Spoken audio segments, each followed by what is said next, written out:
Right, I've got a funny feeling that maybe I didn't press record on that last section, so I may well have been blethering for nothing. So I'll do a recap when I pull over, because I am going to pull over somewhere.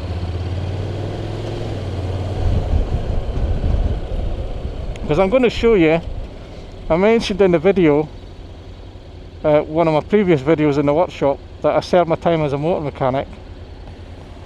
And I'm going to take you to where that used to be. Now, it doesn't exist anymore. Right here was Beverage Motors. That's what used to be Beverage Motors. It's the same ramp going in that was there in the day when I was an apprentice. I used to drive up here.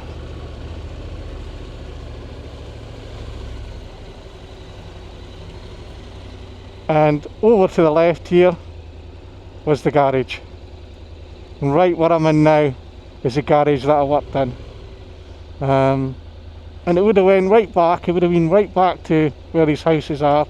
This would have been kind of the centre of the garage, really.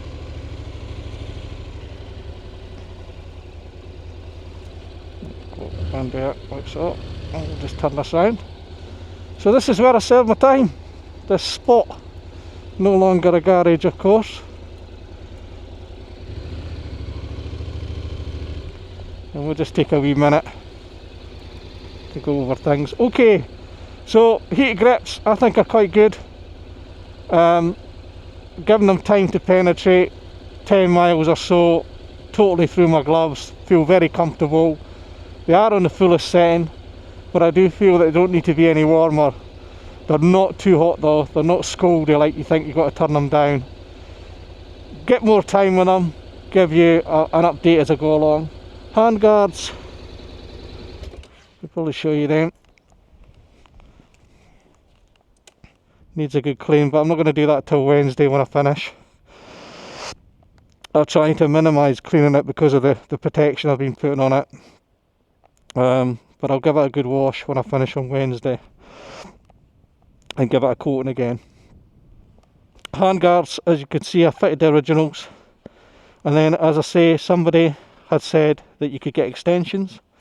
And these are the extensions. Basically, you drill a 4mm hole and it goes onto these two bolts. And it does give you a fair bit extra coverage up above. Kind of how the handguards should be. For £120, are they worth £120? All in with the extra extension? They're maybe a bit on the cheaper side. You know, if you want something really solid, you're going to try and get a bat buster if you can find them, if you can get them. I don't know if they exist, but I didn't buy it to protect it off-road. I bought it purely to protect my hands, and they're perfect for that job. Now I'm going to say it again because I don't know if we caught it in the video, because I don't know if I turned it on. If I did, then I'll edit all this and you won't know anything about it. Somebody mentioned the full pass light being in a bad place. I've realised with my hand injury, actually it's in a good place for me. But they could have done with eliminating it, because I've been on a dark road and somebody mentioned it. It was a good comment, and I thought, Christ, I meant to say that as being one of the things I didn't like about it, was the fact that I couldn't find it.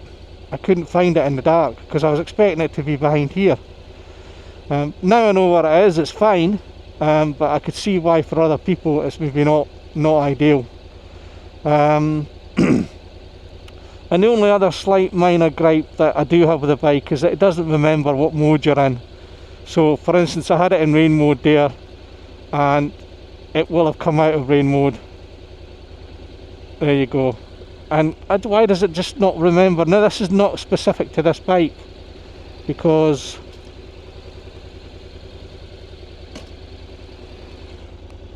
as far as I'm aware, all the DCT Hondas are the same. They just don't memorise the mode.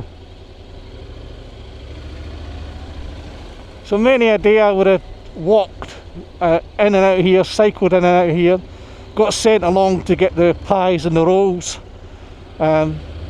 Yeah, you know, a good 4 years of my life, well actually it was 4.5 years of my life was spent in that garage. Basically my apprenticeship took me over 5 years, but the actual apprenticeship was 4 years, but I spent, I think, 14 months on YTS schemes before I got my apprenticeship, and 6 months of that was in Beveridge Motors, and then they kept me on at the end of that. So that's the history there. So we'll take the scenic route, I think. So they're going back to the Oot Quarry. Hopefully the camera lasts.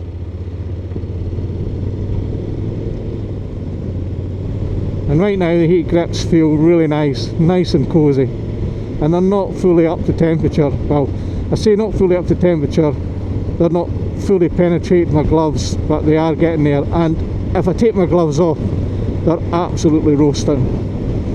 If you did that with the Honda ones you got 8-10 years ago, you could hardly feel them, and even when you took your gloves off, you were struggling to feel much heat in them. They were rubbish.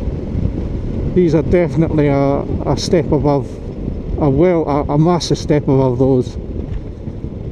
So I'm rating them at the moment. I'm really rating them as being just right for the bike. I think the fact that they integrate as well, that gives them the thumbs up, and they're good enough to be really usable. I feel like I'm not selling them very well, I don't know why, but honestly I think they're really quite good. They're not as hot as Oxfords, but Oxfords can get too hot and you've got to turn them down. These I think just get up right to the proper temperature. The fact that when I take my gloves off they are on fire, it is my gloves that are, you know, they've always been difficult to heat through. But I definitely feel the benefit of these, so at the moment I'm definitely giving them a more positive thumbs up. The handguards will make a difference too, not just to helping to keep the wind off, but also when it's raining, hopefully they'll help to protect my hands a little bit. So I'm pleased we're getting the handguards, because you do feel quite exposed without them to the elements.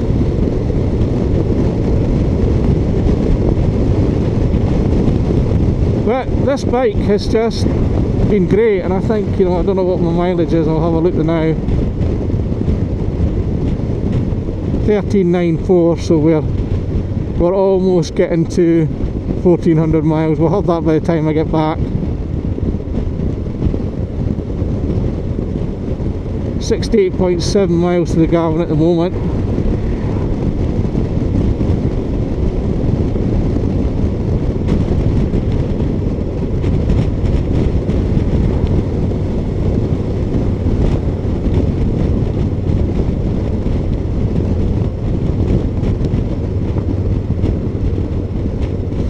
It's not a bad day actually, it's quite nice. There's a little bit of a wind chill, but it's not too bad.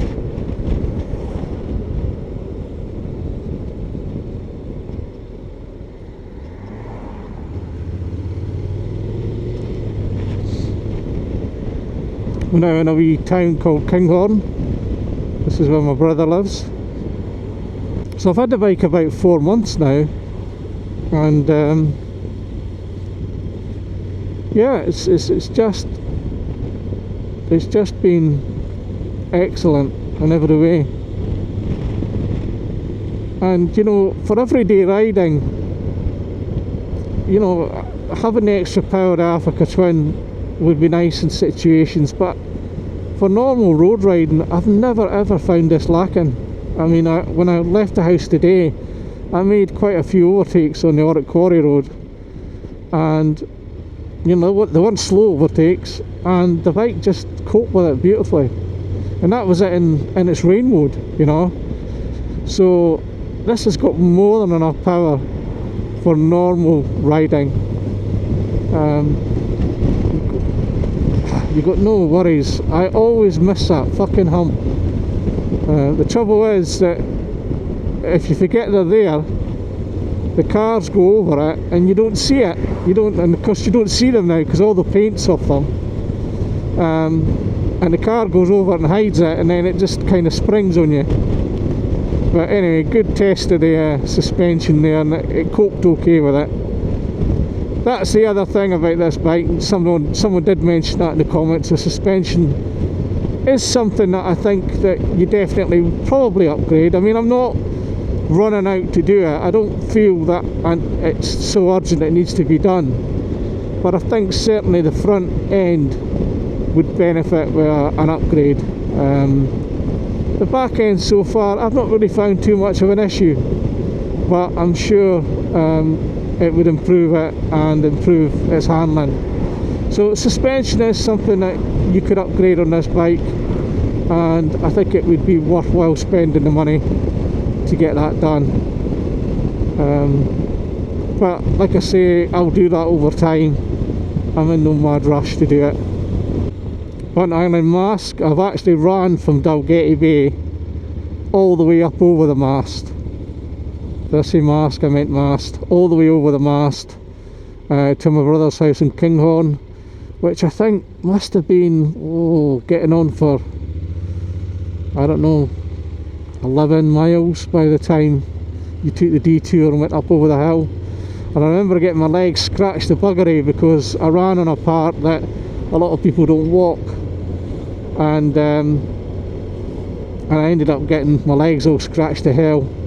And being the dogged mindedness that I have, I just was refusing to not go over the hill. That's a long time ago. That I've always thought about doing it again, but I'm not sure how capable I am of doing it now.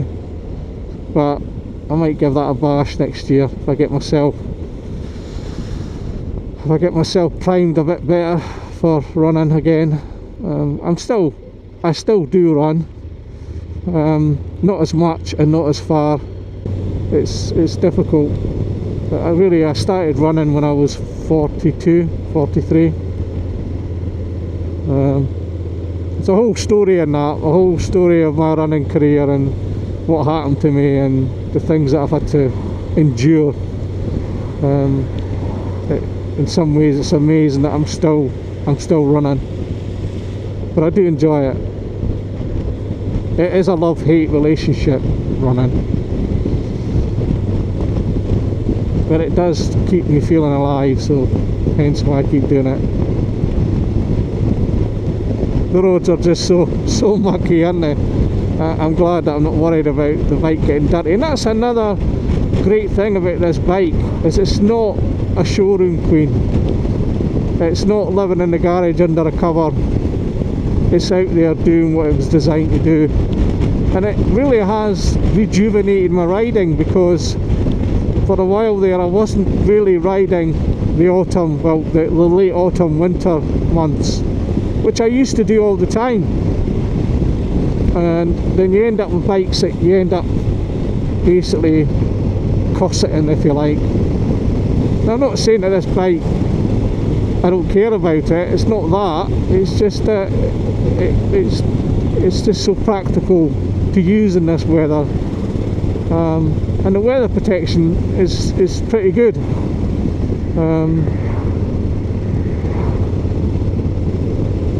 I do like riding this time of year. I've always found it enjoyable. My hands right now are really cosy, so okay, they are on full, but as I said, these gloves are mega thick, and the fact that I'm now my hands are beginning to get a little bit itchy with the heat, so that's a good sign that maybe they are, you know, I would turn them down. The longer I was out, maybe I would turn them down a bit. They certainly work okay on 4. Let's pull over here. This is my favourite wee spot.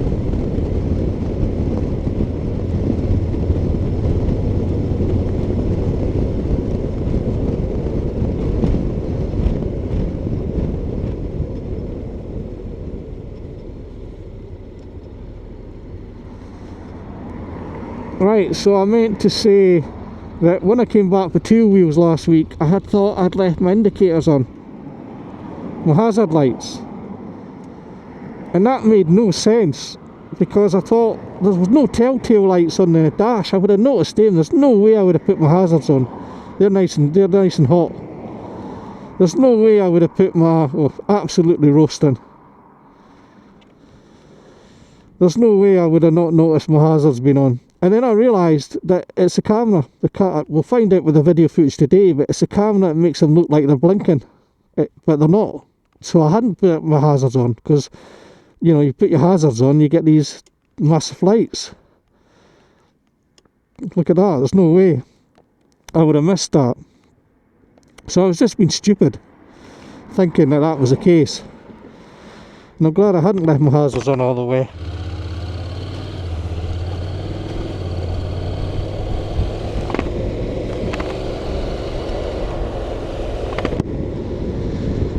So it's a nice wee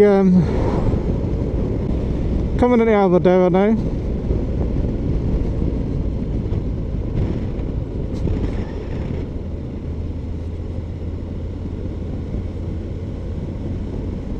And this bike just trundles along so beautifully. It really is. It's just so smooth. Now Aberdeen is quite often where I jog to on a Sunday. And I go out through the sort of park that goes past the golf course, and you get to a set of gates at the end of the park, and that's normally the gates I touch and turn round, and it's about 5.6 miles, something like that. It's quite an easiest run. It's fairly flat with some inclines, but nothing too severe.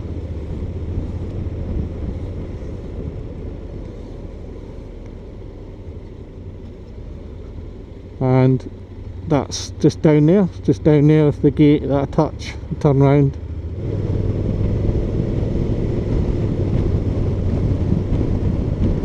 But that's just fantastic, a fantastic little trip out today, and I'm glad it was a successful mission, because I was in the shop thinking I couldn't find what I was looking for, and thinking, oh, I've come all this way for nothing. But I'm pleased to say that it was a good mission and a good chance to get out on the bike. I kind of could have done with just getting in the workshop this morning, getting started, but it's Christmas time, there's other things to do. But I'm slowly moving the VFR forward, it's getting there. Hopefully I'll get the head bearings done this weekend, and once I get that back in place, I'm kind of rebuilding things. I've still got a compression test to do on it, and I've still got to balance the carbs, so those are a couple of things that still need to be done. And I really am pleased with this bike. I don't really see what else I need, you know. Yes, I could be tempted by a top of the range Africa Twin. Oh man, I could be tempted, of course I could. You know, it's a lovely bike, but I don't need it, and I couldn't justify paying twice as much for it, for what it would give me, when this bike just seems to be perfect, seems to be bang on the button. Got ABR next year, so I think I'll be taking this. I was swaying, if I got the pan on the road, maybe I could take the pan, but I think I might be tempted to take this anyway.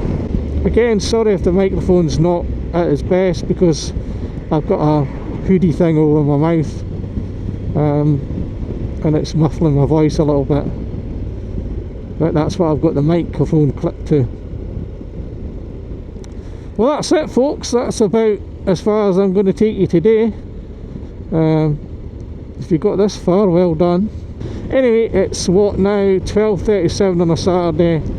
Enjoy the rest of your weekend.